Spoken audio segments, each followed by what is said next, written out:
This conversation today was with Dr. Dan Engle. He's a psychiatrist with a clinical practice that combines aspects of regenerative medicine, psychedelic research, integrative spirituality, and peak performance.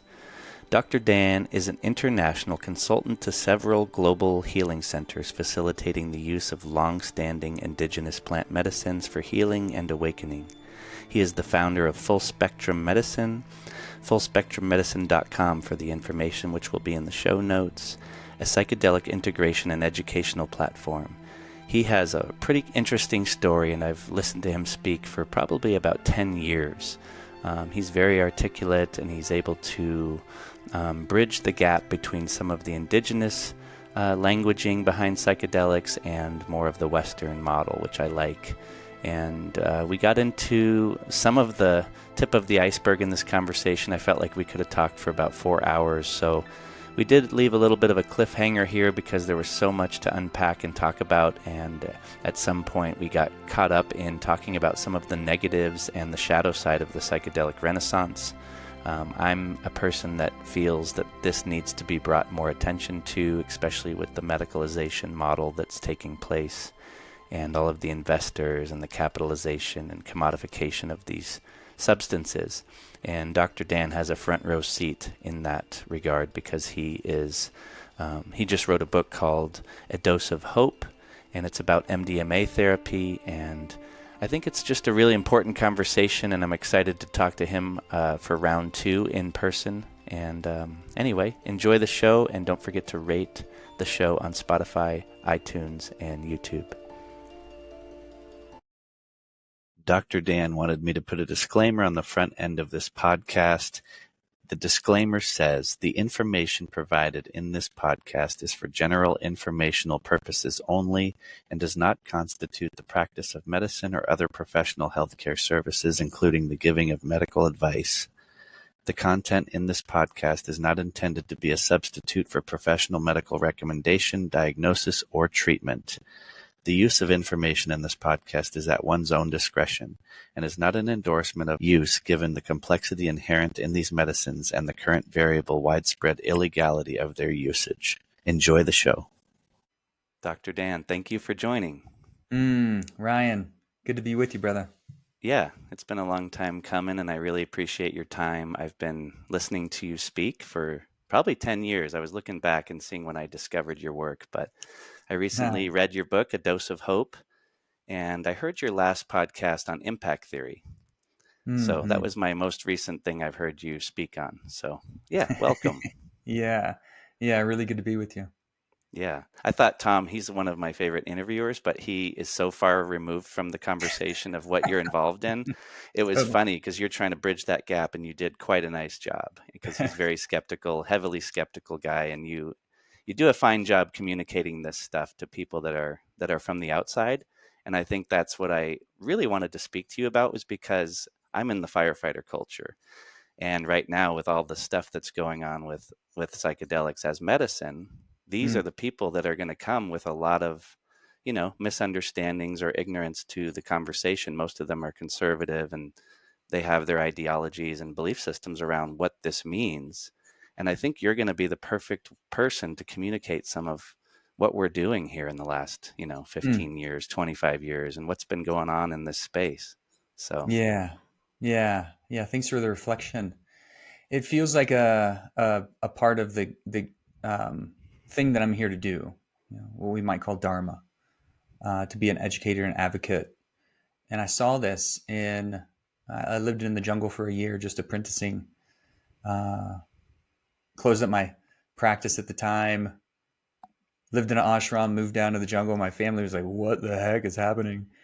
And in that deeper experience, I started seeing these visions, and this is super rustic. No running water, no shoes, no other gringos, just me and the plants and my teacher and his groundskeeper. And I started seeing these visions of being at the microphone and being a bridge, or what we might call a chakaruna. Chaka's bridge and runa is people. So being one of the bridging people to help us heal the bridge between science and spirit, which has largely been decimated, burned, and very slowly getting pieced back together. And for me, that's being a bridge between the traditional medicine community and the practices that have been engaged for millennia with us around the circle in ceremony, praying, and being a bridge between that ethos, that uh, technology of the traditional ways, and the modern science and psychiatry and what we know of the mind. And it's just been a beautiful unfolding. Uh, and I appreciate you saying that you've listened to some of the deep tracks, 10 years ago, because the Mm-hmm. message evolves, everything evolves. I evolve. We all do.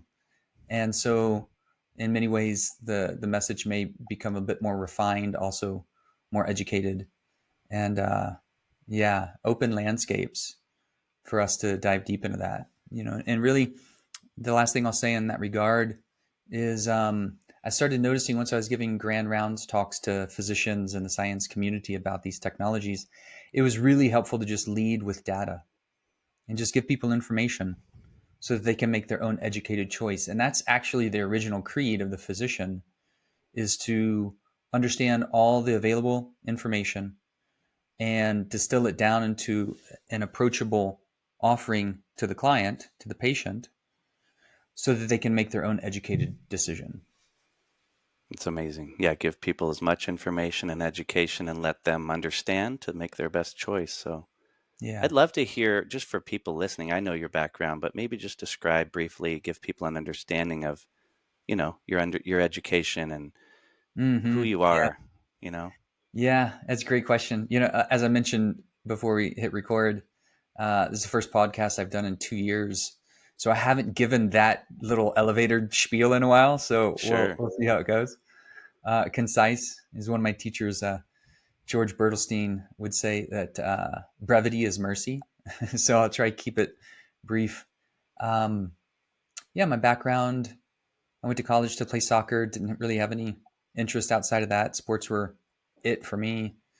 And found my way into a pre-medical degree program in college. The more I got into medicine, the more I just really resonated with it.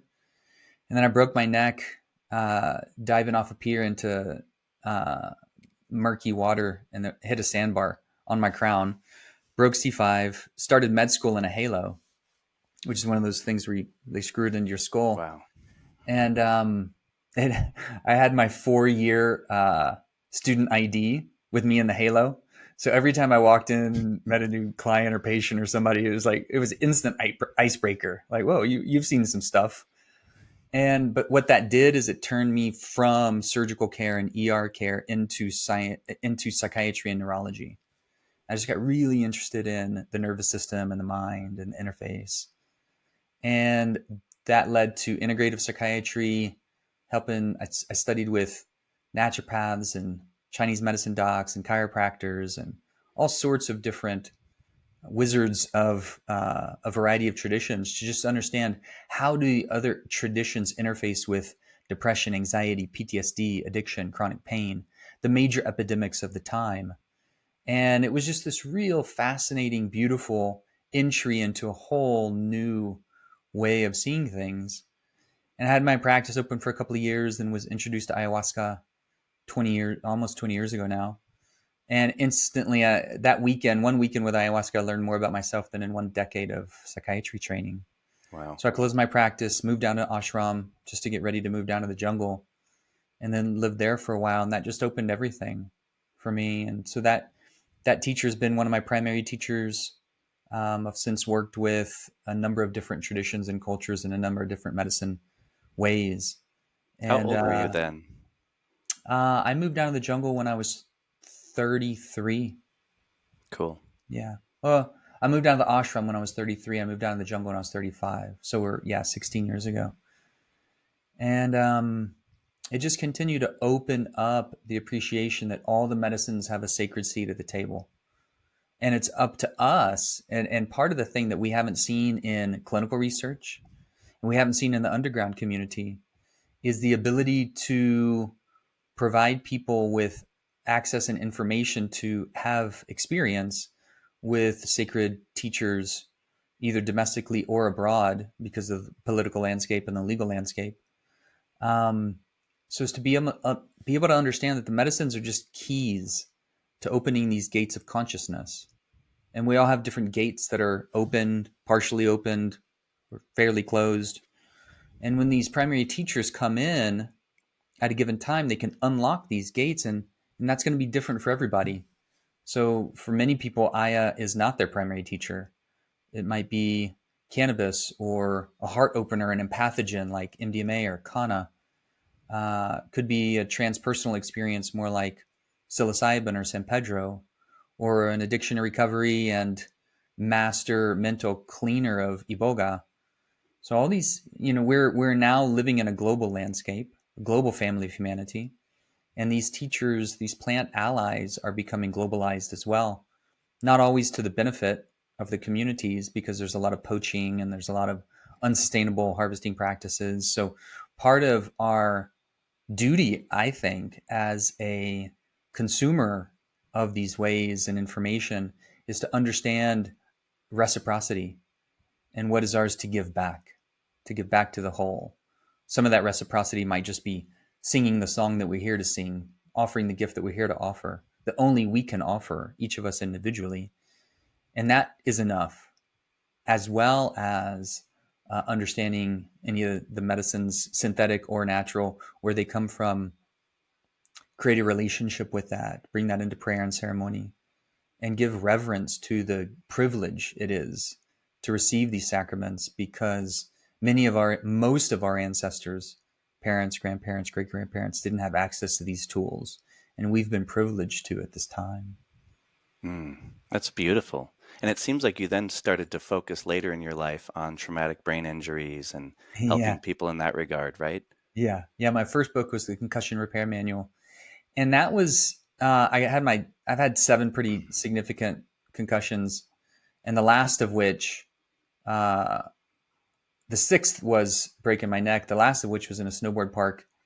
I was in a terrain of jumps, and it was foggy, and my goggles had iced over, and I couldn't quite see the first jump. I hit that, and I didn't know there was a second one. I clipped that, and then I got turned upside down, and I head first into the third one. Mm. And it was a real big ring. And as I kind of came to, I heard a voice say, "You just crossed the line." Mm. And I was like, "Oh, that didn't sound good." And then I started having really gnarly, and this was in medical school in my neurology rotation. And I did my residency in Denver, and I was asking my teaching physicians, my attendings, what to do about post-concussive syndrome. And I was just startled that they had no solutions. Mm. At that time, we had great diagnostics, we had lousy therapeutics, and I started having really bad post-concussive syndrome. And so I just went back to the laboratory and used everything that I had learned from all these other different traditions and started piecing it together. And over about 10 years and about 300 grand, I found some technologies that worked for me, and I put that into the manual because I wanted to just open source the information so that other people, because there's a lot of people walking around with post-concussive syndrome, Mm-hmm. and it can be mild or it can be really significant. And if somebody has that degree of neurologic destabilization, that can present in a variety of ways: insomnia, brain fog, light noise sensitivity, PTSD. And so that was more of the interface between the brain and the mind. And I've since run and medically directed TBI centers, as well as consulting with medicine centers internationally. So I have an appreciation for how both of these are at play. And the last thing I'll say in that regard is I was being interviewed and courted to take the medical directorship at one of the more well-known neurorehabilitation centers, the Amens Clinic. They do a phenomenal job in TBI recovery. And I said, well, in order for me to really be a full yes. I just need to be a client. I need to see your systems, how you work, what you do, the level of effectiveness, follow-up care. And so he said, great, well, let's look at your brain. So did a SPECT scan, and he said, wow, I've seen about 14,000 brains, and I've never seen one look as bad as yours, function as well as yours. Mm. And I said, well, I'm not sure if I should be super concerned or really excited. And his follow-up question was, so of all the things that you've done, what do you think's been the most helpful? And I said, well, I've done a lot of different things, from stem cells to peptides, exosomes, IV therapeutics, transdermal therapeutics, dietary restoration, targeted supplements. You know, the list is long and deep. But above all of those, I would put ayahuasca. Mm. Because when I experienced Aya, I was in pretty significant PCS, post-concussive syndrome, at that time, although I didn't really know to the severity, because there's a lot of sleep deprivation that comes with medical training and all kinds of other things. Sleep being the best nootropic that has ever been created, number Right. one, deep restorative sleep, because that's when the nervous system heals. The glymphatic system comes online. Body has a lymphatic system. Brain has a glymphatic system. So when the glymphatic system comes online and starts to wash clean all that neurologic inflammation. And with my first experience with Aya, my brain turned on like a Christmas tree. And I knew that was possible, but I'd never experienced it quite to that degree. And that's really what got my attention, which encouraged me to close my clinic and really research it and apprentice in the field. And so what we understand neurologically about many of these medicines is many of them will stimulate brain-derived neurotrophic factor, some to smaller degrees and others to greater degrees. Some of that's dose-dependent and environmentally specific. But that brain-derived neurotrophic factor starts to rehabilitate neurons. And it was when I started seeing that science that got me more interested in the neurologic research of the psychedelic therapies. And so that's something else that I geek out on. And that's kind of the art of medicine, is to understand who's ready for medicines, because not everybody is ready and not everybody needs them. And not everybody is safe to experience them, because there are some contraindications. But largely, they're pretty darn safe. They're more effective than the psychiatric treatments of the day currently. And unfortunately, we have this political landscape and legal landscape that create these massive barriers to entry, as well as financial barriers to entry. So we started a nonprofit called Think You Life to be able to scholarship people into medicine experiences who go through an evaluation process and examination for clearance. Right now, the only medicine that we can use in that regard is ketamine, because it's legal through prescription. It's not a classic psychedelic. It's more of a dissociative anesthetic. But when you drive it like a process of discovery, then we start to appreciate it has massive benefits for bringing the subconscious material into the limelight. And my goal, our goal with our teams, is to work with ketamine not to put people to sleep, because that's what it's done in the surgical care arena. It helps as a really effective anesthesia. It's used in paramedic, first responder scenes, because it's quite safe. There's very few contraindications. And our job is not necessarily to put people to sleep in a psychedelic therapy model. Our job is to help people wake up. And so I think there's kind of a window into an appreciation of what we're doing with the medicines. Is it recreational? Is it therapeutic? Those are very different intentions. Those are very different settings. Each have their place. Mm-hmm. And what is the deeper calling for what we might call the soul? Psyche means soul. Psychiatry originally is a science of the soul. What's the deeper calling of an individual person's soul to use that medicine as a catalyst for bringing the soul more into the limelight, into the level of awareness, and we can start listening from that place. It's nice to hear that. And it seems like you're one of the few in this industry, this new medicalization model that has the background that you have. And Mm, it seems like now that it's becoming more mainstream and you're seeing quite a lot of investors and people coming on board to jump in for different reasons, everyone's got their own incentivization. It's not often that you find people like yourself that have the credentials that have done their own self healing and self work, which is a huge part of it.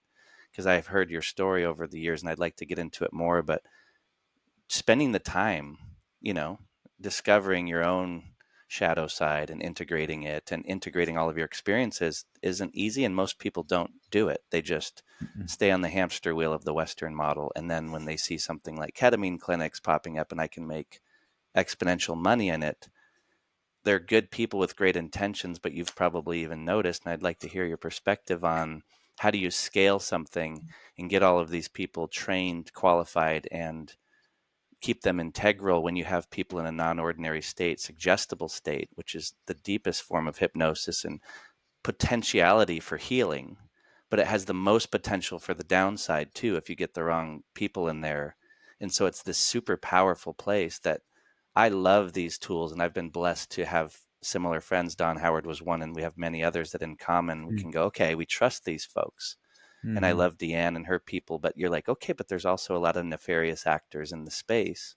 mhm. And I can see in many people like Jamie Wheeler at the MAPS conference, he's one of the few that pushes back and goes, here's where it's going, folks. It's going off the rails. And Yeah. I like to bring attention to that because when we get into talking about the healing potential of these tools, it's all about working with the shadow and integration, but no one wants to talk about it on the external industrial complex of it. And the, so I'd like to get into some of that during this discussion because I know that you have a good first person view of it. And I'm Yeah. curious your thoughts on that. Well, I just want to acknowledge the thoughtful uh, invitation to unpack this conversation. It lets me know that you've done a lot of your research and you're seeing the bigger picture here. And I appreciate Jamie's. I mean, he's such a wordsmith. He's such an amazing thinker, and I appreciate his stance and his willingness to take that stance Hmm. because it's not a very popular stance, but it's a necessary one for us to investigate. How do we bring it back on the rails if it is off the rails or if it's starting to careen? What are the warning signs of that? And how do we address it? And then how do we preempt it from happening again? So I think your point around two parts that we can really double down on is scale and training. And both are interwoven factors and they're both independent of one another. Like we would do a really deep investigative analysis about how to engage each of those best. And thank you also for mentioning Don Howard. You know, Hmm. Don Howard Lawler, just one of the preeminent OG Week on the White Dragon, um, just such a pioneer in this space. He's since passed, and bless his life and his tradition and the carry on of his center. Um, so yeah, and I think that's what we're here to do. We're here to help the tradition evolve to meet the needs of the time. Uh, it's a it's actually part of our duty. I understood this from one of my brothers, Aubrey, in the Jewish tradition. Aubrey Marcus has been instrumental in my life in bringing me into the kind of the forefront. When I met him, I was off grid in outside of Sedona building a cabin. He Hmm. came for a retreat. And he's like, "Wow, what are you doing out here?" And I said, "I'm just putting this together piece by piece." I didn't realize in retrospect the cabin and that whole process was putting me back together because I just moved back from the jungle. Hmm. Hard reentry trained me a lot about integration. Maybe that's a third silo that we'll unpack a bit. And Aubrey just recently has been reconnected to his Jewish faith and tradition. And he was helping me understand that part of the Jewish tradition is the recognition that it's our duty to help the tradition evolve. And that really landed for me because I hold the medicine ways that I've been graced to experience and be a student of. I hold them with a high degree of reverence, a high degree of sacredness. And because of that, I think I was really wanting to do the duty to keep them intact and to keep them preserved kind of as they have been. Mm. And there are people doing that, and I'm glad for that. There are times when I might go back down to the jungle and re-engage the Shipibo tradition or the Quechua Lamista tradition, or sit with the Huni Quinn. They've been holding such a pivotal clarity of tradition for so long.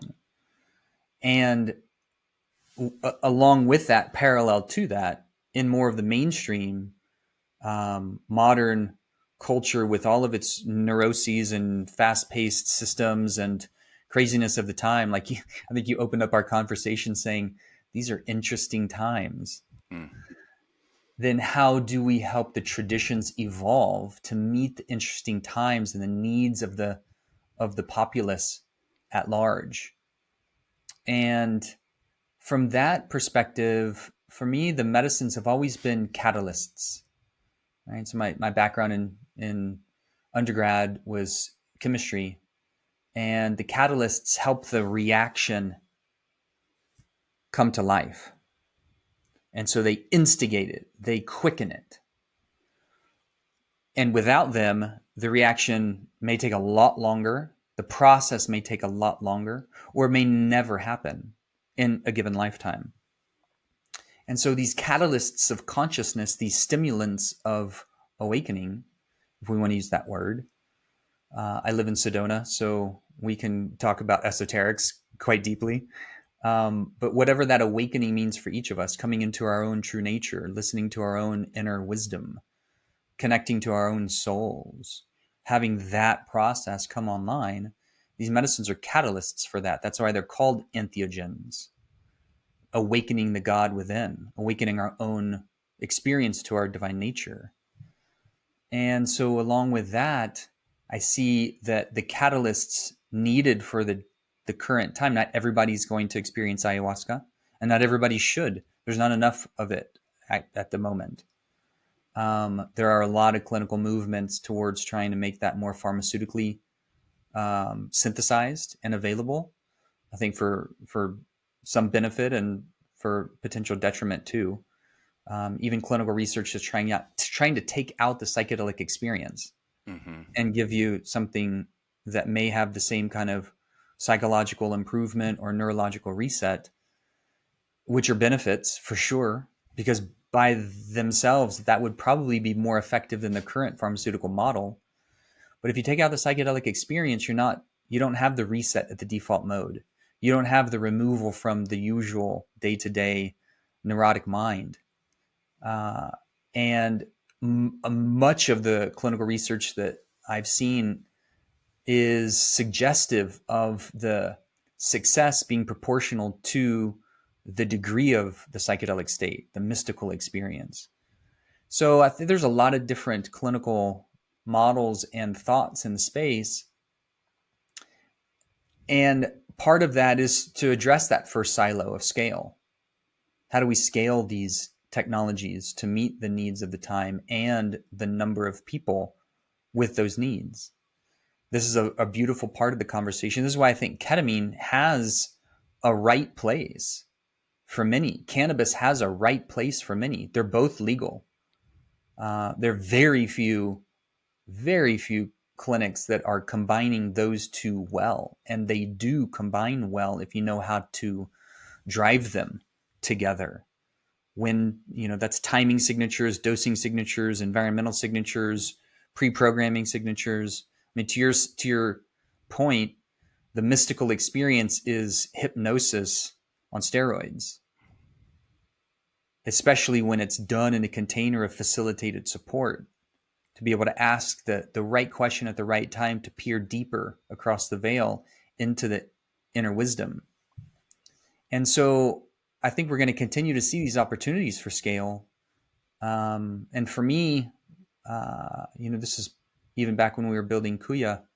So I launched a center for what I call transformational medicine in Austin called Kuya. And my previous partners are since running that on their own. And it's beautiful. It's an amazing place. It's a place for community. It's a place for initiation into altered state experience. We have float tank. I think we're the only clinic. I still say we, because she's very much my baby too. It was the first place, and maybe others have seen the model and done this too. The first place where you could have in the same building ketamine therapy and flotation therapy together. And those stack really well. That's actually how the float tank was invented. Was through John Lilly and his experiences with ketamine. So when we start to look at scale, ketamine can start to meet that need of scale because it's very good as an interrupter of cyclical patterns that are detrimental. It's a very good, like, holds the record on pause for just a moment, gives a little space. It's not a one and done. It's usually done in a series of like 4 to 10 sessions. But it's a really good interrupter of those patterns. And then ideally we have an educational platform around that of personal development. Now that we started to interrupt the default mode and the egoic kind of pattern of negative self-talk, limiting belief systems, old core wounds, abandonment, rejection, betrayal, injustice, humiliation, these basic wounds that many, if not most of us, carry to some degree, we start to unpack that in an educational model. And with the educational model would be a group experience, because traditionally all healing happens in groups. It's just kind of relatively modern that we try and do it all individually.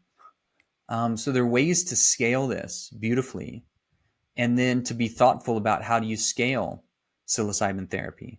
How do you scale cannabis therapy? San Pedro, Wachuma. These cactuses grow pretty beautifully in many different environments. You and I both had the opportunity to sit with Don Howard, one of the masters of the Wachuma San Pedro space.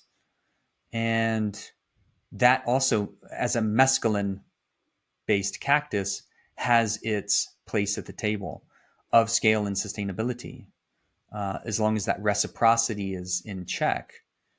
And so when we look at scale, and then I'll take a pause, and we can move on to the other two silos organically. When we look at scale, there's a lot of thought and consideration to not only scaling the need of the people, but also the need of the facilitation team to support the people.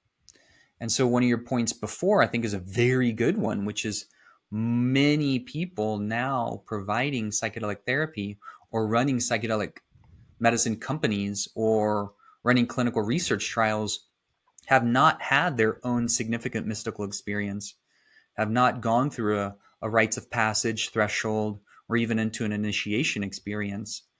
So it's kind of like trying to educate somebody about sex without having sex. There's going to be a lot that's missed in the experiential transformation of that knowledge into wisdom, and that we can see the right place and know when to intervene and how to facilitate well, and when not, and when to just let the medicine and the soul and grace do its own work. And everybody has the opportunity to experience grace, experience healing, experience the resolution of their suffering. We all have that. We all have that invitation. We all have that ability. And many people in these very interesting times that are quite destabilizing and may continue, many people are going to be challenged, we'll just say it lightly, to interrupt the scarcity, the doom and gloom, the fear porn, the inclination to hoard all the toilet paper if another COVID experience happens in mass. And how do we build community? How do we build fellowship? If I had one thing to offer through this entire conversation, and just to anybody I would speak about life today, I think fellowship is the most important. To find people that we trust, that we can connect with, that maybe we would trust if we needed to go into the trenches and really hunker down and build our own networks of sustainability. And that's my hope, that through any of the challenges that lie ahead, all of this that's coming to the surface is simply a purge, or a release. Purge, I make that kind of like ayahuasca association. But it's Hmm. like when we get sick and the body has diarrhea or a vomit, we're expelling the toxins, and much of our toxins these days lives in the mind.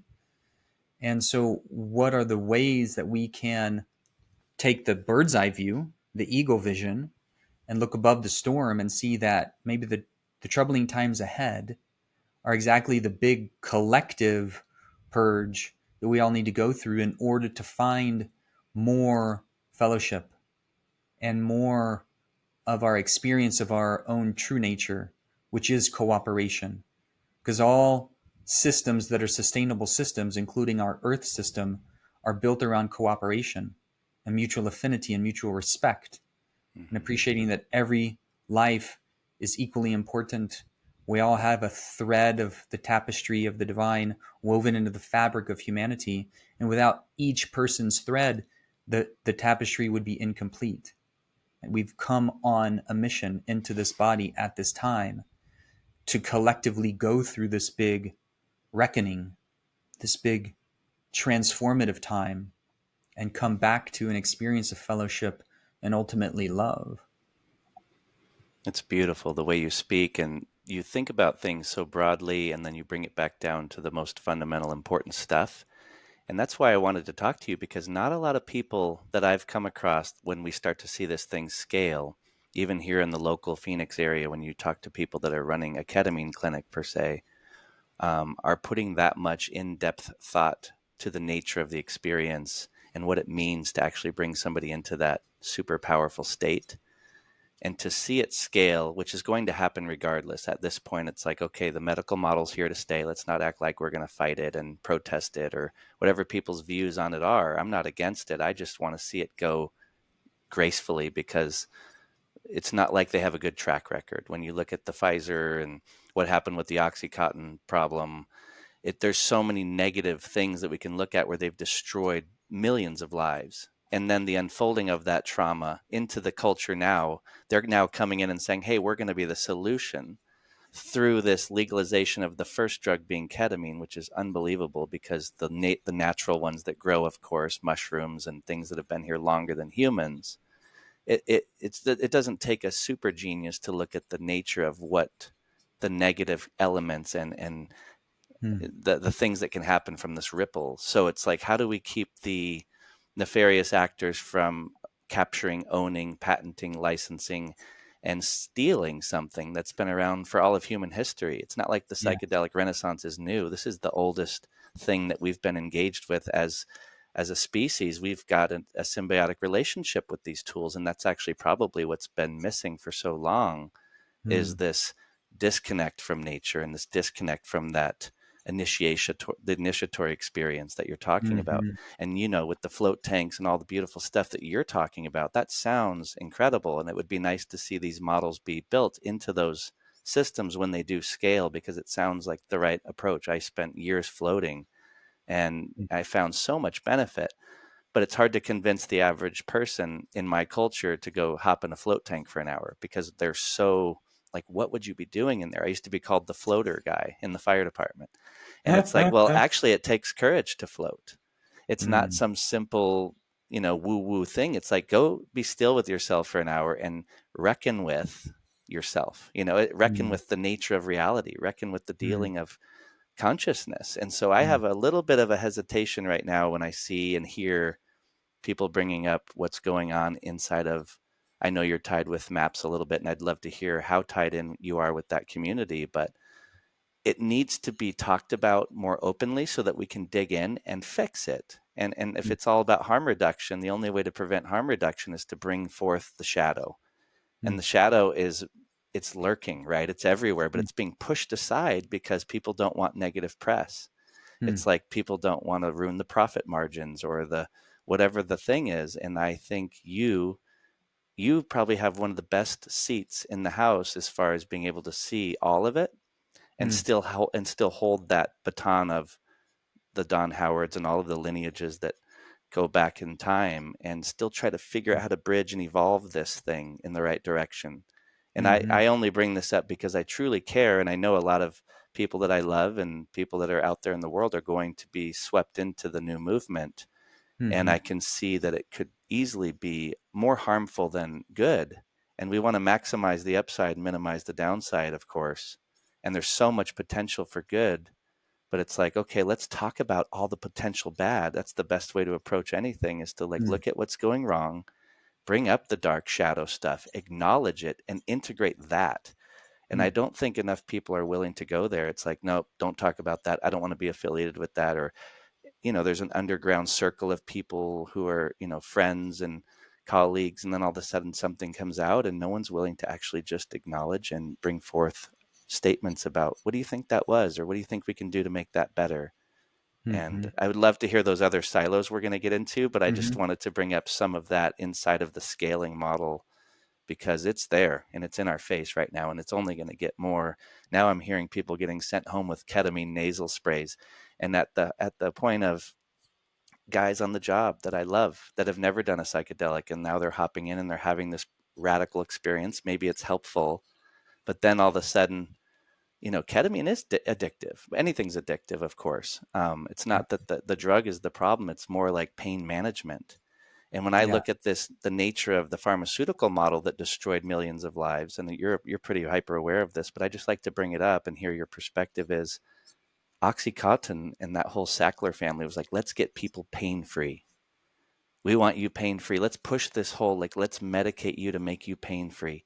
And it's Mm. like, well, pain is there for a reason. I hurt my back, and thank God didn't get swept into that movement and did yoga and healed it. Never got surgery, didn't take meds. But I got lucky that I was born into a society where that whole catastrophic event had happened, and I had Google Yeah. and I could Yeah. research and watch documentaries. So I lucked out, but I've seen people kill themselves. And most of the patients I run on are, fentanyl addicts, and they're just good people. They got swept into some narrative, or, you come right along on a fire truck for a day and you see where the actual problems are on the roots of the ground. It's right now, it's like most of the people getting psychedelic therapy are in the top 1% of the culture. It's not going to scale very Yeah. gracefully. And so if you start to look at ketamine as pain management, psychological pain management, not saying that's what it is, but pharma might do it that route. And same with MDMA. And I'd love to hear your perspective, is you should use this signal that's happening as, like, culture's sick, the society is sick. We need to change the culture and get radicalized, and start to use our own individual dharma to make Mm. the changes in the individual landscapes that we're a part of in our family and our friends and in our culture. But if we start dosing up with MDMA or ketamine or all the psychedelics without the understanding of the initiatory experience and our ancestors and how did they use it, and read history about the dark sides of MK Ultra and how these companies were even evolved, I feel like people are just doing drugs. And that's, Mm. I'm all about cognitive liberty. I don't think that drugs should even be illegal, to be honest. But without the right context, the setting becomes pain management, Mm. feel good, and Mm. distracts you from dealing with, oh, I should feel sick. I should move out of this house. This roommate is disturbing. And, or I should switch jobs, or I should get my shit together, or I should make change on the local landscape. What do you think about that? Oh, well, There's a lot you to unpack yeah. there, but Yeah, you offered so much. I also like the way that you speak about it. Um, and if I was to pull on the thread that's most alive, I think of a quote from Krishnamurti where he said, "It's no measure of health to be well adjusted to a sick society." I love that quote. Yeah. And it's so poignant that you have your thumb on that pulse, which is, we have institutionalized a medical system that's oriented towards the experience of numbing. The psychopharmaceutical model is highly oriented to that. And there's a time and place for it. If somebody's standing on the ledge and all they have is a pharmaceutical, I'm going to say, take the pharmaceutical. Let's preserve the life. Let's preserve this opportunity to learn and grow. Hmm. And so if we can put a fire extinguisher to that fire and dampen down that flame, now a person may be out of so much suffering that they can engage treatment. Amazing. They can peer into that abyss, that shadow realm. Ideally have a guide to support them through that process, therapist, coach, counselor, clergy, to help them support them through that process of personal discovery. And that's not an easy task. And it's against the large-scale medical model at this time. So I think we're in the midst of revolutionary change that we're probably not going to see fully develop in our lifetime. But I do think that part of our dharma here as a collective is to be instigators of that change over time. Because pain management is turning off a signal, to your very good point, of something being out of balance. Depression is a signal. Anxiety is a signal. Insomnia is a signal. Pain's a signal. What is the meaning behind this signal, the symptom, that can help us understand more acutely what the imbalance is? Because if you just put out the fire on top, but there's still embers underneath, then it can most likely ignite again. And so what is the full-scale curative model, not a symptom management model? And that's something that psychedelics have offered that we haven't seen in psychiatric care since the 70s when everything went illegal, is a tool of the mind that's curative and not just symptom management. So if we orient to the appreciation that all of this is a big turning, institutional models typically take a while to transform, but time's always relative. What goes by quickly for me might go by a long time for you, and vice versa. And so if we have the opportunity to have these kind of conversations around other thought leaders at the table to really mindfully institute scale that's information based. And so I don't think we can scale effectively without good research. And we haven't seen the longer term clinical trials and observational studies done with people over time. And this is part of what we're doing with Thank You Life and what I call the healed human impact, is looking at transformational change over time. So when a person has a catalytic experience and they start to enter that doorway of deeper healing, their life is going to change. And typically all facets of their life change. And so if somebody's life trajectory is on a particular path and they go through a transformational experience and that re-engages them on a new path, what does that path look like over time? What do the metrics look like over time? 1 year, 5 year, 10 years. The longest study ever done was a Harvard study. Great TED Talk on it. Harvard longevity study, 80 years long. And they looked at all these different metrics: genomics, diet, exercise, sleep. And the number one factor that predicted longevity, and not just quantity of life, but also quality of life, was the depth and fulfillment of their relationships. The social aspect was the largest predictive factor. And so now we can use that data and we can say, oh, of all these different things that I might be focusing on, maybe it's actually important for me to really focus on the nature of my relationships versus all these other things that are important, but maybe secondary or tertiary. So now we have that data. And I think if we have data that looks at 5 and 10 year longevity outcomes, and we can say this person's biometrics improved to this degree, right? Their body healed to this degree. Their psychometrics improved to this degree and continued to improve over time. We've seen the early studies show that, like at 12 and 14 month marks. We haven't seen longitudinal studies. And if they exist, I'm happy to receive that information, because I'm constantly a student. I'm just wanting to learn more about how we can prove or not. Let's be curious in the other direction too, because science ideally is an observational exercise. Let's see what the metrics look like. Prove that they work or not.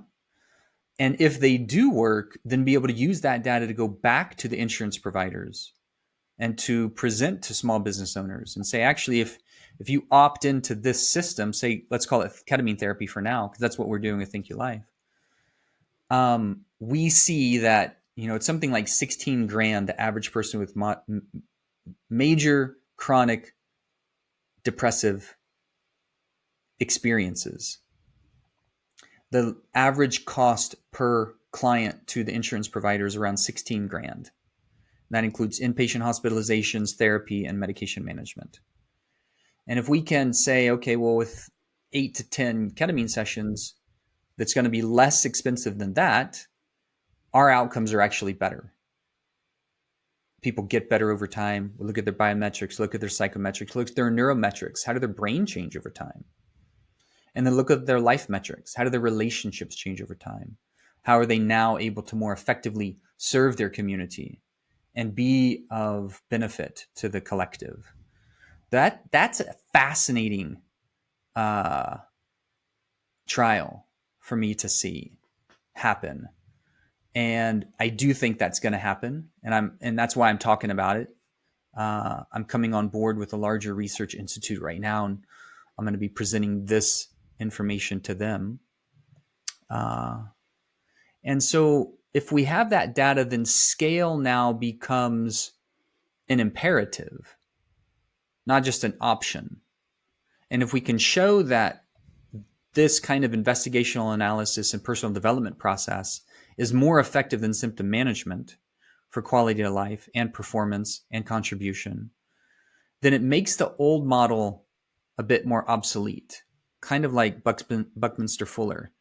Let's create a new model that is so enticing that the old models just become less interesting and eventually obsolete. So I think that's what's happening, and my arc is a longer arc in this movement. I can see these pieces falling into place. In the short term, I think it would be a bit grandiose for me to say that I have all the answers for that conversation around scale. And therefore, I think it's even more important to get really thoughtful leaders together and address these different nuances. Because I'm a bit in a bubble in Sedona. I've lived Denver, Portland, the Bay Area, Boulder, Austin. I've lived in a bunch of big metroplexes, and now I'm coming back to Sedona. And so I'm a bit in a bubble, so I don't know a lot of the factors in regards to scale and how to really meet the demands of the time. But I do have some thoughts about the larger framing and how to do that well. I tend to be more of a visionary and less operational. So I might be able to see the vision, and that I would onboard my operational colleagues to say, does that vision make sense? Do you have a vision that we could link together and build a larger collective vision of success and benefit to the whole? And then if we can agree on a shared vision, then let's talk about how to instrument that operationally with a level of effectiveness, quality control, and accountability to make sure that we're continuing to iterate it over time. And I haven't seen that. I think it exists. I'm pretty sure it exists. It may exist in small scale. It may exist in larger scale. My hope is that these conversations are happening. And if I'm called to be at that table, then I trust that call will come. And if it is already happening, amazing. That orientation, because when we've cracked the code of scale, research-based with a thoughtful vision, then I could see it operationally being successful. And then we'd talk about education. What's the educational personal development framework? How do we instill group modeling, group therapeutic experience, group personal development experience? And then we talk about training and how to train effectively to meet that scale, to meet the demand. How do we train effectively many providers who are getting called to serve in this way, but themselves also very much desiring, consciously or not, desiring to go through their own process of discovery so that they have more to offer. Because we can only help people go as far as we've gone. And if you see somebody that hasn't really gone through their own transformation as a client, and you're wanting to have that experience, they're probably not going to be able to lead you as well as if somebody had gone through that. Mm-hmm. Yeah, and it's just hard to imagine how to scale the integral component of the therapeutic model. Like, who's in the room with the person that's in that super hypnotic state, that suggestible state that then allows for the potential for healing, but it also allows for that potential of an authoritarian figure that seeks power, which is always the case in yoga studios even. I mean, I've been practicing yoga for 15 years and I love it, but I now remove myself from almost 99% of studios, right? And if Mm-hmm. I was going to go back to the jungle, Howard's gone, and it takes a little more research, and it's like, okay, I'm going to really be mindful. And when people come to me and go, hey, should I do psychedelics? It's like, well, no. First, you're doing the right thing right here by getting curious, but don't give your power to me. I don't have your authority. Start to do your research and get really skeptical. And I don't think most people, including myself, when I jumped in, I lucked out to like land the ship and not just lose it, right? Because it's a destabilizing figure and it pulls back Mm-hmm. the veil, and all of a sudden you're questioning everything, including, Mm-hmm. all of your programming. And back in the day, there was no integration. The word wasn't there, and it was just Right. being brought to the table. And you know, I lucked out, and I think a lot of people don't. And I've even met people that went to the jungle and somewhat became schizophrenic or had the Mm-hmm. destabilizing element, and then it took them 5, 10 years to even be able to get a job again. And I'm sure we're going to Mm-hmm. see in this movement, if we scale it, you're going to see more and more people hopping into these manufactured, qualified, um, they're the authority now. And it's like there's so many new qualification centers popping up, even in breath work. It's like now there's all these people saying, hey, I'd charge you $5,000 to come be certified in this super duper breathwork thing that I created. And they're the authoritarian figure, and they created some false certificate that means almost nothing. And then a Mm-hmm. bunch of people pay money, it's all for profit, and then they go out. Some of them have good intentions, but some just go out, and now they're getting people into a super non-ordinary state, and they're the position of power, and it causes more harm than good. It's almost like those people could have stayed home and avoided going to the church or to the sanctuary or to the thing they were seeking to heal, because it actually caused more trauma, Yeah. or it caused more programming that goes even deeper when you're in that suggestible state. and Yeah. and I almost think this medical model is going to be not all bad. There's always good. I see you doing the good work, which is why we're here talking, because I'm curious about everything way beyond this subject, but this subject's so important because we're changing consciousness on a global scale. And it's Mm. like, this is the most powerful way to do it. And the people that have the worst track record are hopping in full bore. And all of a Totally. sudden you see it on every magazine and on every Netflix series. And, Michael Pollan hops in and people are writing books about it, but they're skimming over the dark history. No one's looking at the dark. That's been my biggest problem with it, is the dark shadow side being amplified. And I've Mm. heard Graham Hancock and I've heard Aaron Rodgers and these guys that are great people. I've seen them speak. I've met Graham, but we need to give all politicians psychedelics as if it's going to make them better. It's just not true. You've met the Mm. billionaire at Burning Man that's the complete sociopath that's doing all the psychedelics and has access to all the tools and will never get arrested. And they amplified themselves to the highest degree. Yeah. So it's almost like the worst people are doing the best drugs, and the people that Yeah. need them most are going to be swept into this thing. And I don't mean to be pessimistic. I'm a rational optimist. I think we're going to make it. 100%. I just truly don't want people like my mother or my captain or whoever's to go and get swept into the worst case scenario, which is like to put yourself in a non-ordinary vulnerable state, to give your power to an authority figure, and then that authority figure is not quite qualified, but they went through some weird training, and all of a sudden they're accessing your mom's heart center Yeah. and their subconscious, and Yeah. it's And like they're the whole programming it. programming. And then I don't know that the MK Ultra programs ever dissolved and went away. I think they got more sophisticated and more Mhm. decentralized. And so I'm wondering where they're at right now, right? Like the Mhm. investors and the people with all the understandings of the behavioral sciences. And you Mhm. create victim models and you start to get everybody super focused on healing the individual, and it becomes its own form of distraction. Meanwhile, there's global issues. We're raping the environment. There's so much to pay attention to. And if you get everybody hyper focused on self-healing, you've seen the people that go from one workshop to the next and to the next retreat. And next thing you know, they're so removed from reality, especially when you get up into Boulder and Sedona and these places, which I love. But then you almost think this is just another form of self-help distraction. Because at some point we need to integrate, get our stuff together and go back and serve, which is almost why I don't think it works to give people that are in active duty, active service, non-ordinary state experiences, because it's disarming them. And Totally. I think they're actually disarming our whole society right now. They're going to get us so focused on healing. And I'm not saying we don't need our healing. Believe me, we do. But when it becomes this setting of that's the main focus, it's like, well, what happened to the magic and the mystery and the awe and the wonder and the curiosity that was supposed to come from the mystical experience that then reminds you that the whole thing is psychedelic without doing the thing? You get back into just riding a bike and it's so joyful again, or you can go and hike and be in nature. You don't need to keep going back to that wishing well. And so I'm just a little concerned about that, the nature of the scale right now, and who's going to be the people in that authoritarian position that are programming all these the most vulnerable people in society. Yeah. It's a vital question.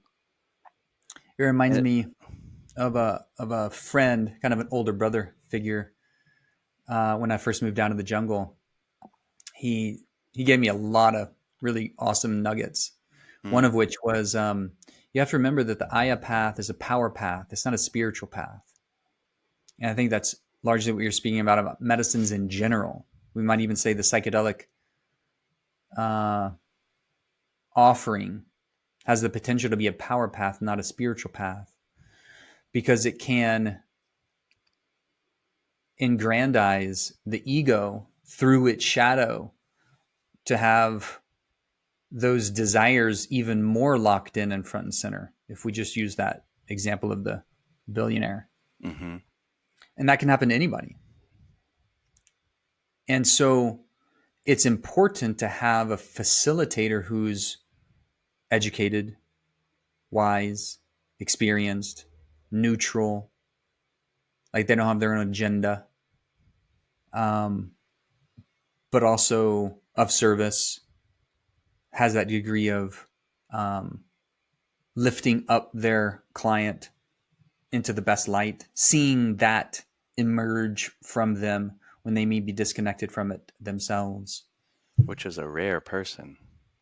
It's kind of a rare person these days. Yeah.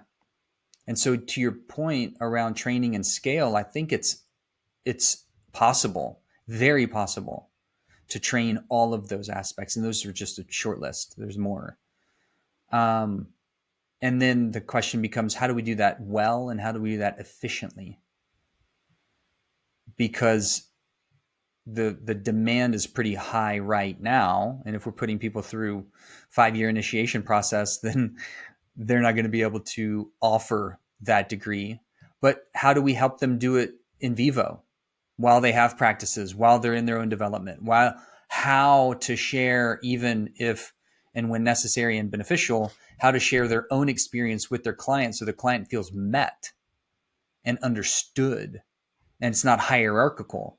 It's more collegial. Well, it's not necessarily collegial. It's more collaborative.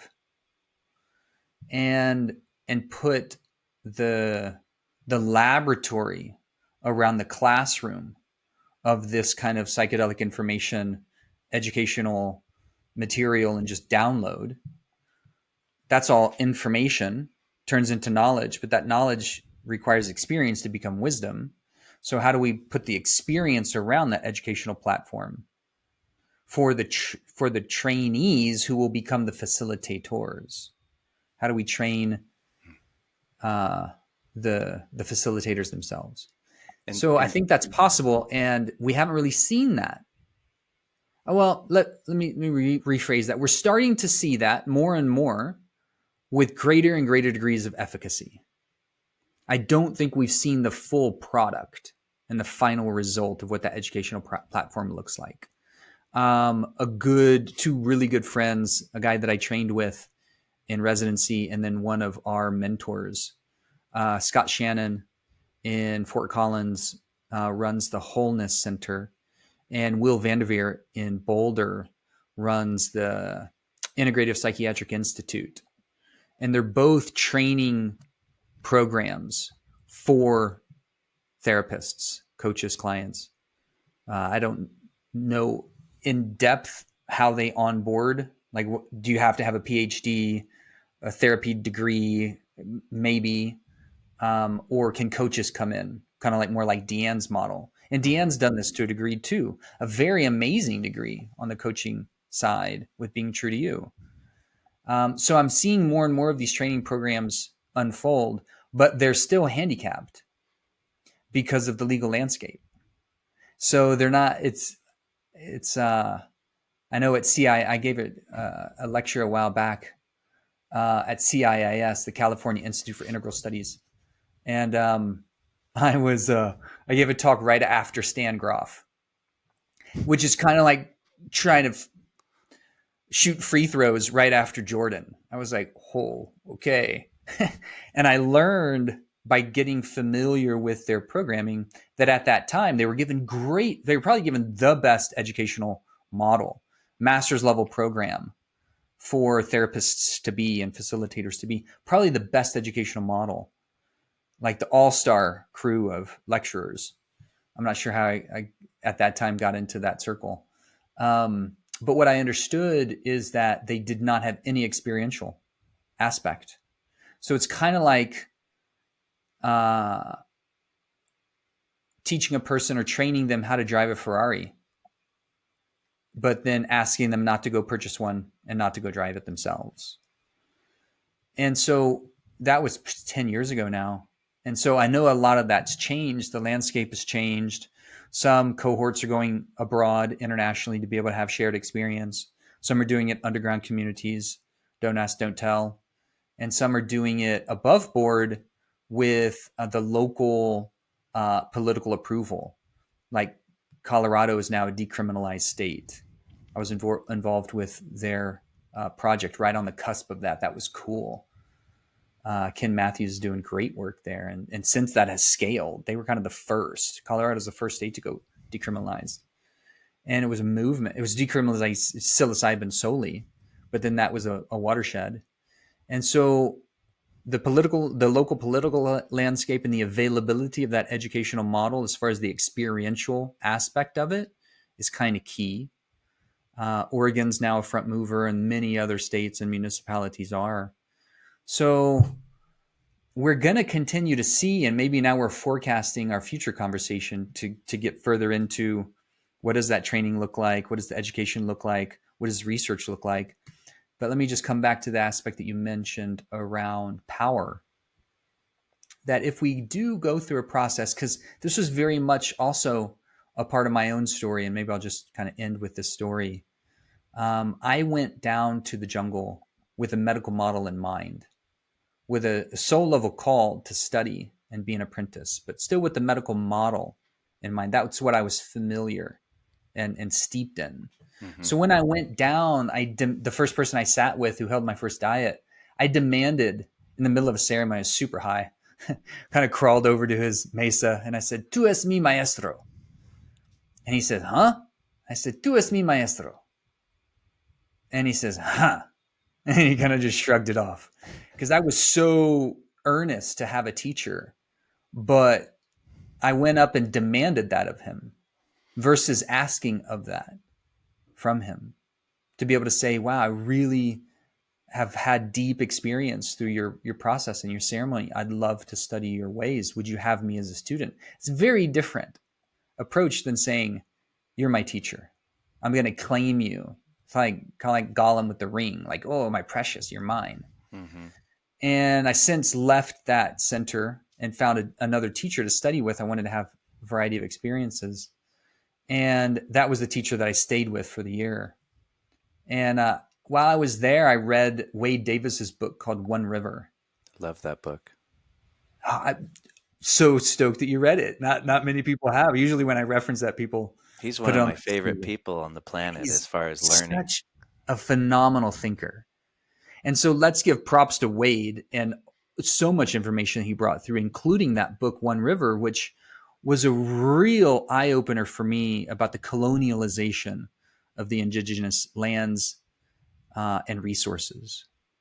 And first, it was for rubber, and it really depicts that very front and center in a phenomenal movie called Embrace of the Serpent. A must watch. It's subtitled. I think it's spoken in either Spanish or Portuguese. It's a very telling movie about Richard Evans Schultes, the first ethnobotanist to go down to the jungle and catalog so many plants, including ayahuasca. And at that time, the rubber trade was in full force, and the colonialization of the lands and the raping of the lands and the people for that commodity. Mm-hmm. And so Wade really unpacks that. And then he tells the longer story. Oh, and that happened after rubber. It was for oil. And now after oil, it's become palm oil and other commodities. And now it's become ayahuasca. And it was just so in my lap. And I still feel it like, wow, that's so deeply woven into the cultural matrix, including the medicalization training that I went through of that extraction orientation, the me, mine, and the I, not the us, the we, and the all. And it was such a watershed moment for me. And so it got me really humble, and it turned me around to reciprocity. And what is mine to give back? What's the fair exchange here, where everybody's lifted up, and we're seeing more and more of that. The income inequality is getting greater and greater. And when you look at the studies that show income inequality is the primary factor for longevity and health of a society, all health and longevity outcome measures decline, inversely proportional to how much that income inequality escalates, and it's only getting more.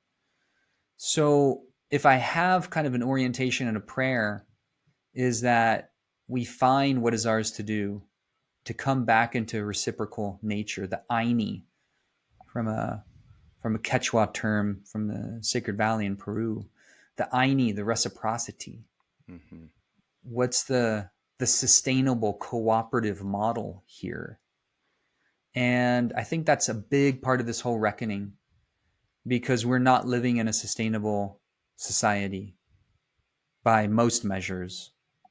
And that's going to need to reorient for us to find sustainability. And that's the natural cycle. That's the natural decay and the cycle of the seasons, when there's a growth period and then a decay period. That's night and day. That's winter and summer. I mean, we're built in, the ecosystem is built in with contrast and cyclical process.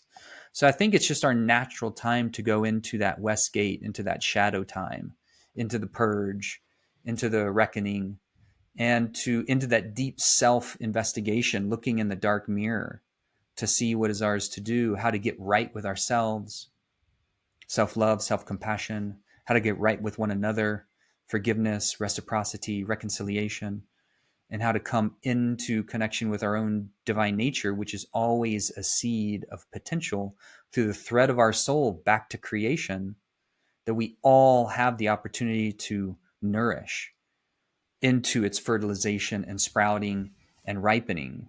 And I think that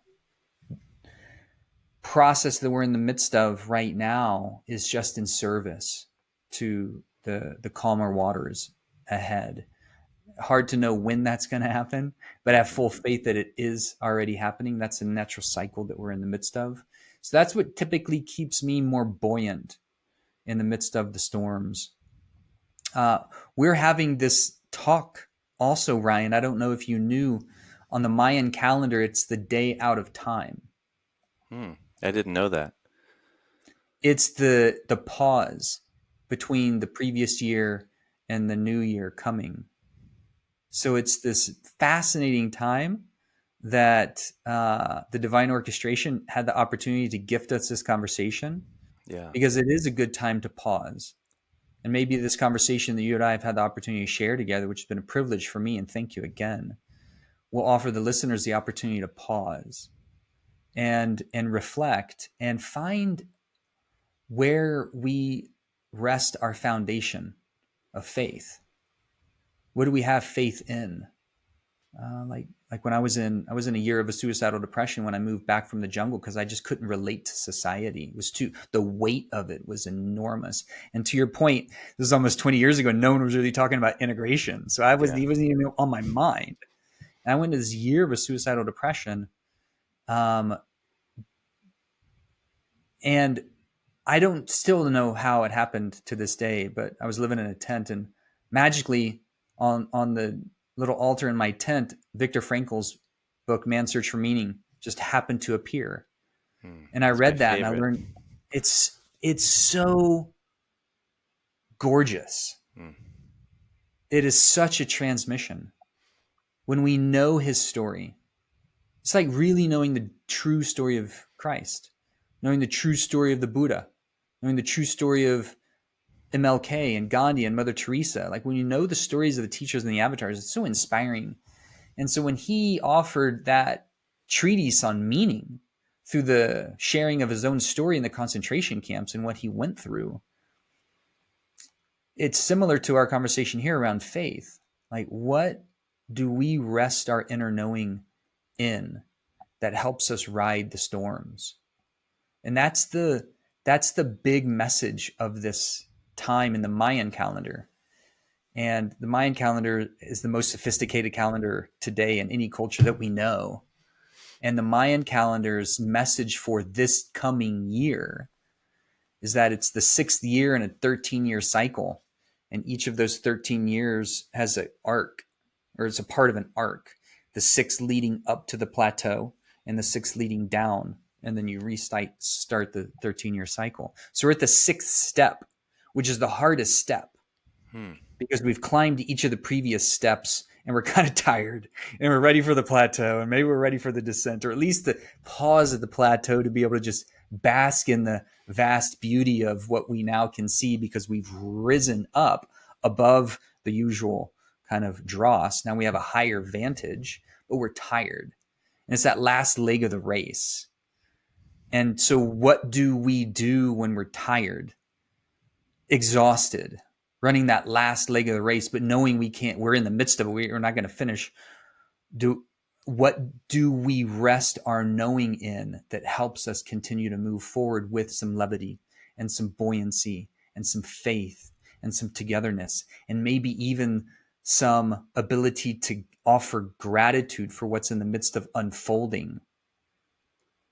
And when we are able to raise our vantage point and see the higher perspective of what this is all in service to, it allows us, the last thing I'll share in this regard is it's the pivot point between the victim mentality and the empowered mentality.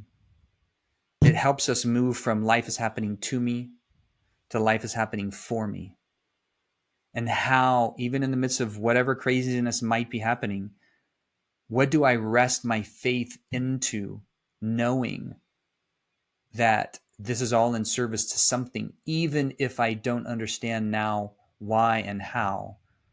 Do I have a faith? Because faith is it's an inner knowing that's independent of external cues and validation.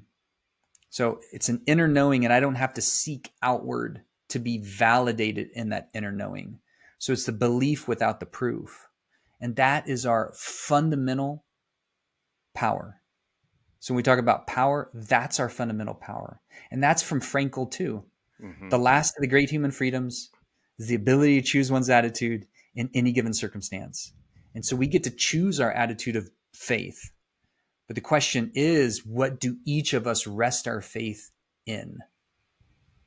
Yeah, I love that. And I love Frankel's work. That's probably the only book I hand out because I never know what to recommend to people because we're all so different. But that's one that anybody can benefit from, that just helps you to remember that you get to create meaning. We're meaning making machines. And a lot of the times we're taught what meanings to give things. That's the indoctrination, so-called educational models that we've all inherited. And when you get to the root of things, my faith rests in my ancestry and the fact that I'm here, alive, awake, and aware. I'm grateful to be conscious of anything.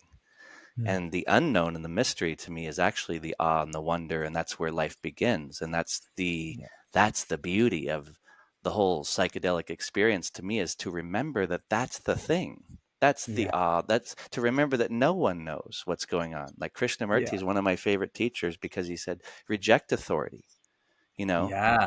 so did a lot of the other really important figures that I like to be Mm. reminded from, is like to go into nature or be alone, or there's ways to tap into that deeper part of yourself that got you here, and you can tap Mm-hmm. into your lineage, and that's what Mm-hmm. a good float experience is, and that's what a Mm-hmm. good breath work experience can be. And we have Yeah. friends and people that can remind us to do that, and we can remind Yeah. others by doing that. But yeah, to me, faith Yeah. is surrendering and letting go and being grateful for the fact that anything's happening. And so when Yeah. we're on that sixth step, if that's really where we're at, it could be a long ass step. Who knows? We might just beginning that six. It seems like we have a lot in front of us, but I like to not be delusional about false summits. When I'm hiking and I'm out in nature and I'm really going back country, I'm like, hey, that could be a summit, but we might Mm. have three more. So let's dig in, and Totally. let's also find a good pace here, and let's hydrate, and But Yeah. I never believe that we're actually. I think we have a lot more forever to learn and grow, and there's a lot of hardship coming, but I'm not anticipating or trying to manifest that. I'm just like, Yeah. hey, life, this is easy. Like for me, I know how easy it is because I've been born into a culture and a time and a body that works. And I go on calls where people are born into bodies that just don't work, and their brain's not working, Right. and they're just trying to Right. get some sugar for the day. Right. And so it's like so humbling every third day to go, man, a hot shower feels good. I'm lucky. Amen. But Yeah. yeah, Yeah. You're but like harvesting. There's always something to be grateful for. always There's the fact that you're always alive something. and breathing is enough. And taking account for Amen. that first versus, always, our cultural conditioning is to rape our attention, to buy more products, and to compare yourself to others. And, Yeah. that whole comparison is the thief of joy. It's so true, especially Yeah. when it's in your face in these smartphones now. And Yeah. you go spend, that's why Howard would bring us on the heart opening medicine up the boat Mm. ride. And then you'd be with the indigenous who had nothing. And I Right. remember when he lived with me for 6 months, I got to somewhat reverse engineer, like, what the hell? How did you create this for me and for all the hundreds of people that you gave it to? What was your underlying reasoning? And he always said that that was big part of it, was to remember that you don't need any of the material stuff. And Mm. he wore the same pair of shorts and the same pair of shoes every day and didn't care about money. And it all funneled back into Aini. That word Aini and reciprocity to me was probably the biggest thing that he actually reminded me about. Mm. And I try to approach life like that now, and I'm never to the degree that I'd like to be, but that's a really beautiful reminder that you kept bringing forth in this conversation, Mm. is reciprocity. Mm. And if Mm-hmm. we're going to scale this thing, or it's going to get scaled, the shadow part of it needs to continuously be brought up, not to poo poo or shit on the party, but instead of the rainbows and butterflies and the delusional bypassing of it's all good, which is what we want. When you see a therapist or somebody doing something that's negligent or there's allegations made, we should talk about it and hold Mm-hmm. people accountable and go, hey, I either made a mistake or here's what went wrong. Instead, what's happening is no one's talking about it. Mm. People are being harmed, people are coming forth, and they're not being heard. And so if we're going to scale, we have to scale with integrity. Mm-hmm. It's just the reality. If we're going to build this thing up and give everybody so-called medicine for healing, we better acknowledge the pain, the suffering, and the trauma that happens along the way. And then Mm-hmm. another thing I wanted to thread on is just that victimhood. It's a cultural dis-ease right now. And I Mm. love the body keeps the score and all the research on trauma, but I've also noticed it being sold like to the culture. And the younger Mm-hmm. generation, that you've probably heard of Right. the woman that wrote Bad Therapy and a few others. I don't agree with everything they say, but I'm noticing that they're indoctrinated with this idea that they're victims. And it's Yeah. probably the worst parasite on the human mind, is to feel, oh, poor me, instead Yeah. of, I'm lucky, this is my burden. How do I, what am I going to do with this situation? And Yeah. so, anyway, I think that the medical model can be built, and there's lots of money to be made when people are victimized. Not saying we don't Amen. have trauma and victimhood, but it's just one Yeah. of those major selling points of Yeah. our time. Yeah. But Yeah. Your kind of summation of my last share was really beautiful when you said inner authority. You're inviting people to consider a relationship and a cultivation of their own inner authority. right, And it's not an easy task for many people because our attention is so externally oriented and so fast and it's so needy. It's hard to listen to our intuitive nature, our own inner authority. That's why it's helpful to have these kind of conversations. Read the teaching texts that lift us up. Read the accounts of the avatars, and find our inner authority that's related to a greater authority, the authority and the knowing of something larger than ourselves that we are just a part of. And if I'm thoroughly enjoying and have enjoyed this conversation, I'm already going to be enjoying our next conversations.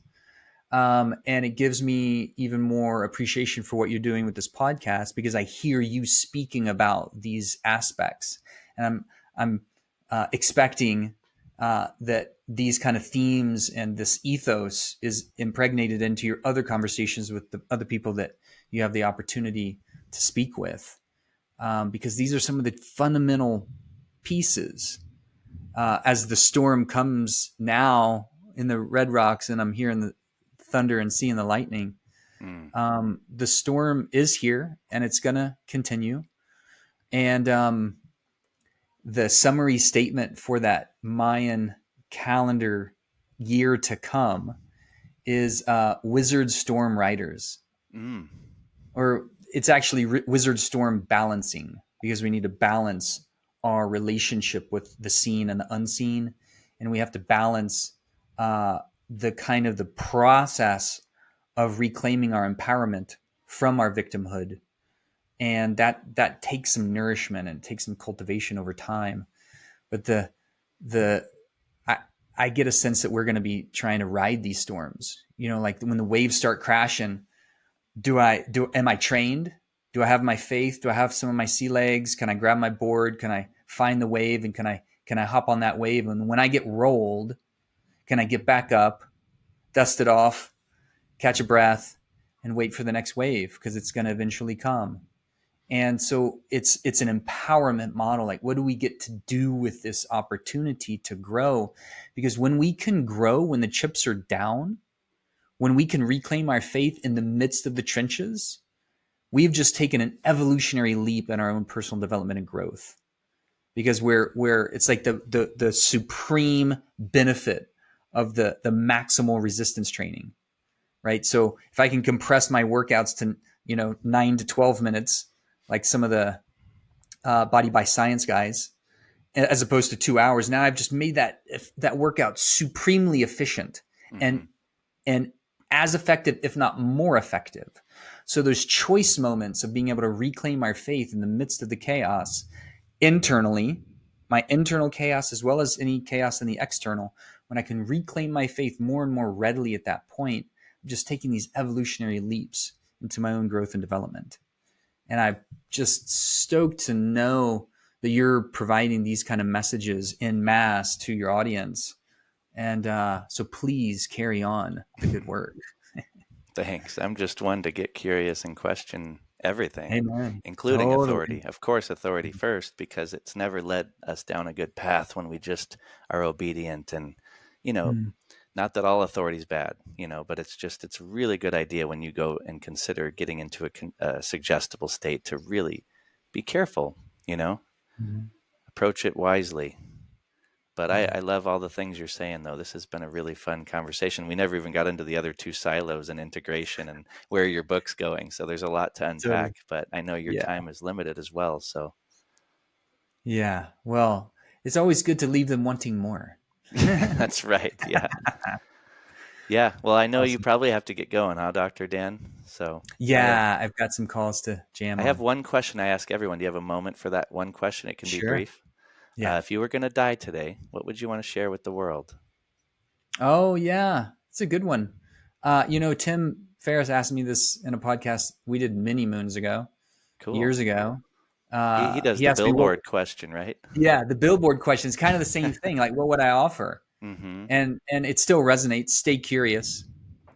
And then second to that is dig deep. Stay curious and Just dig deep. dig deep. Like Awesome. find the firm foundation. Cool. I love that. Stay curious, dig deep. That goes a long way. And I Yeah. appreciate your time. And this has been a really fun one. I look forward to the next one. Yeah, me too, man. 100%. All Very right, much brother. so. Appreciate you. Cool, brother. Yeah. Thank you for listening to the episode. Be sure to subscribe to the show on Spotify, YouTube, and iTunes, and rate the show. I hope you enjoyed the episode.